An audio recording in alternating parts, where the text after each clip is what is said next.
After 70 years on the throne, Queen Elizabeth II died on Thursday at age 96. Her death signifies a massive shift not just for the royal family, but for the world, who have known Elizabeth as the monarch of Great Britain and its sovereign country since February 6, 1952. The royal family announced the Queen's death with an official statement on their social media pages, sharing a portrait of the late monarch. The Queen died peacefully at Balmoral this afternoon, the statement read, before referring to the newly ascended King Charles III, her eldest son, who has succeeded his mother on the throne. The King and the Queen consort will remain at Balmoral this evening and will return to London tomorrow. The new king also released a statement, saying, "The death of my beloved mother, Her Majesty the Queen, is a moment of the greatest sadness for me and all members of my family. We mourn profoundly the passing of a cherished sovereign and a much-loved mother. I know her loss will be deeply felt throughout the country, the realms and the Commonwealth, and by countless people around the world," the statement continued. "During this period of mourning and change, my family and I will be comforted and sustained by our knowledge of the respect and deep affection in which the Queen was so widely held." Here's a look at the days leading up to the Queen's death, and what will happen as her family and kingdom mourn the loss of Britain's longest reigning monarch. Family visits. New speculation about the Queen's health began in earnest when members of the royal family travelled to Balmoral Castle in Scotland on Thursday to be by the royal matriarch's side as doctors expressed concern for the 96-year-old British monarch's health. Prince Harry, Prince William, and their father, Prince Charles, all made the trip to be by the Queen's side, while Meghan Markle remained in London, though royal reporters noted that she would not attend the previously planned Well Child Awards, part of the Duke and Duchess of Sussex trip abroad. It's understood that the family wanted Prince Harry to be there, even though he was unable to get to Balmoral in time to see his grandmother, but Meghan, the Duchess of Sussex, was not, we understand, invited to join the family, royal expert Katie Nicholl told ET.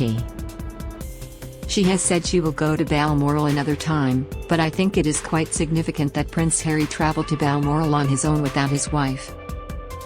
Kate Middleton also stayed home to be with her and William's 3 children, Prince George, 9, Princess Charlotte, 7, and Prince Louis, 4, as Thursday marked their first day of school at Lambrook School.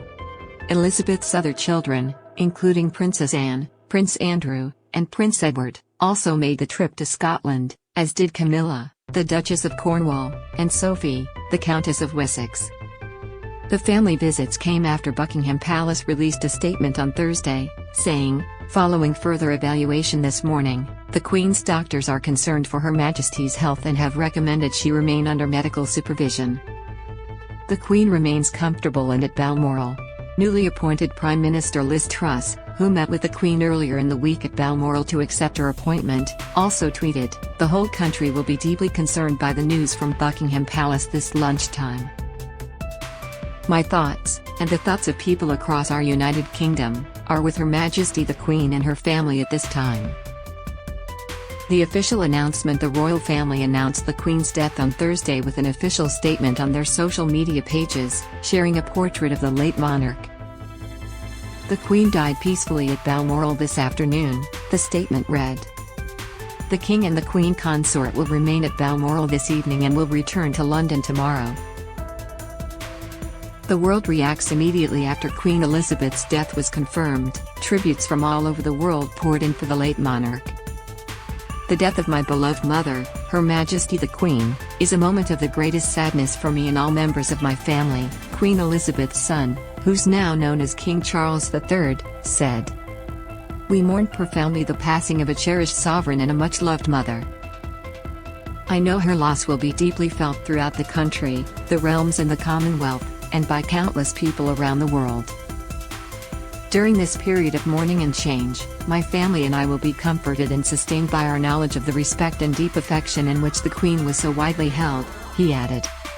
Former U.S. President Barack Obama and his wife, Michelle Obama, released a statement following the monarch's death, saying in part, "Time and again, we were struck by her warmth, the way she put people at ease, and how she brought her considerable humor and charm to moments of great pomp and circumstance.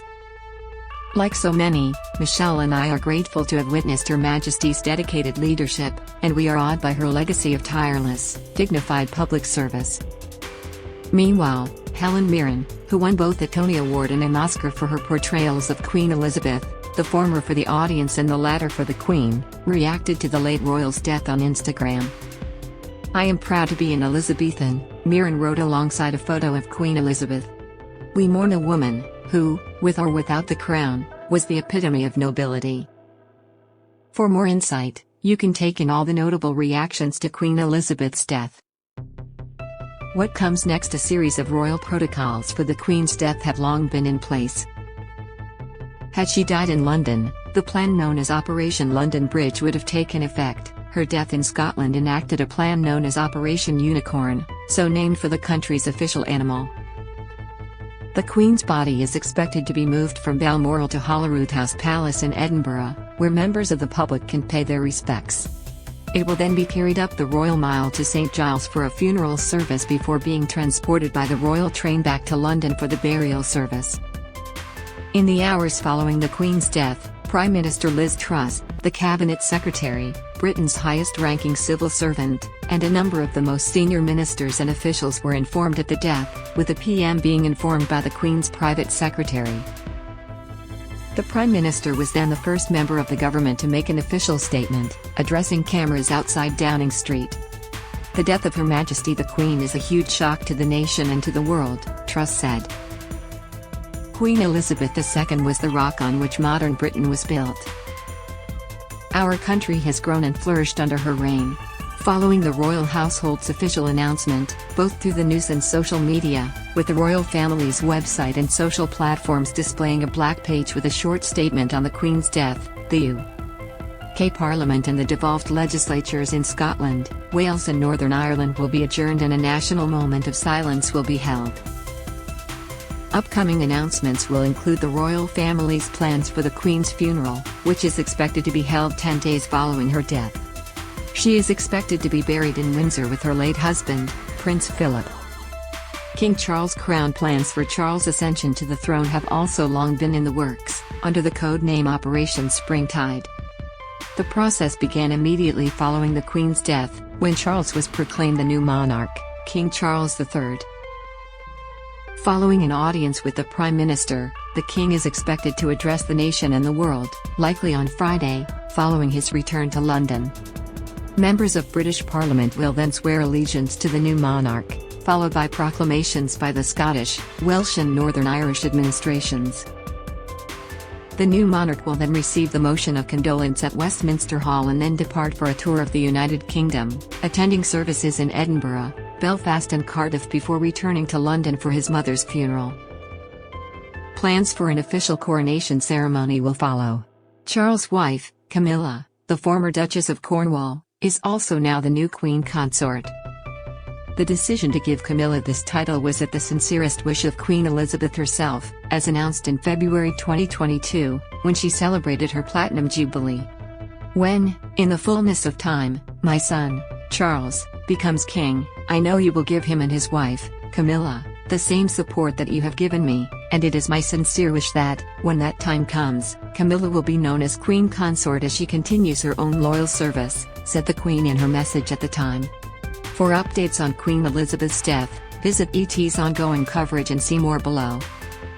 Queen Elizabeth meets Prince Harry and Meghan Markle's daughter Lilibet for the first time. This video is unavailable because we were unable to load a message from our sponsors. If you are using ad blocking software, please disable it and